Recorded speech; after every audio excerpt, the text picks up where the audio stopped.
பாளையங்கோட்டை தூய யோவான் கல்லூரி முன்னாள் மாணவர்கள் சங்க பொதுக்குழு கூட்டம். ரூபாய் 10 லட்சத்தில் கல்லூரிக்கு சோலார் மின்சாரத்துக்கு நிதி வழங்கினர்.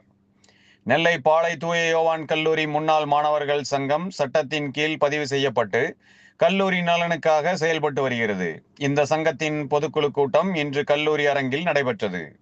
இந்த பொதுக்குழு கூட்டத்தில் சங்கத்தின் இணை செயலாளர் மனோவராஜா வரவேற்றார். சங்கத்தின் செயலாளர் ஹெய்ஸ் தாசன் ஆண்டறிக்கை வாசித்தார். பாளையங்கோட்டை தூய யோவான் கல்லூரி முன்னாள் மாணவர்கள் சங்க தலைவரும் முன்னாள் எம்பியுமான முத்துக்கருப்பன் வரவேற்புரையாற்றினார்.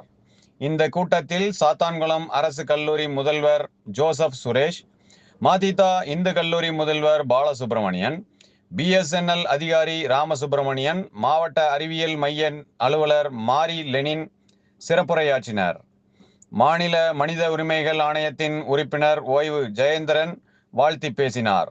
இந்த நிகழ்ச்சியில் கடந்த 2023ஆம் ஆண்டு மே மாதம் முதல் தற்போது 2026 ஜூன் வரை பல்வேறு அரசு பணிகள் செய்து ஓய்வு பெற்ற இந்த கல்லூரியில் பயின்ற உறுப்பினர்கள் கௌரவிக்கப்படுகிறார்கள். மேலும் பல்வேறு துறைகளில் தங்களது பங்களிப்பை வழங்கிய 55 வயதுக்கு மேற்பட்ட முன்னாள் மாணவர்களான ஆயுட்கால உறுப்பினர்களை வாழ்நாள் சாதனையாளர் விருதுகள் வழங்கி கௌரவிக்கப்பட்டனர். முன்னாள் மாணவர்கள் சங்கத்தின் சார்பில் இந்த ஆண்டு கல்லூரியின் நலனை கருத்தில் கொண்டு மின்சார தேவைகளை பூர்த்தி செய்யும் விதமாக ரூபாய் 10 லட்சம் மதிப்பில் சோலார் மின்சார உற்பத்திக்கான ஏற்பாடுகள் சங்கத்தின் சார்பில் செய்ய தீர்மானிக்கப்பட்டது.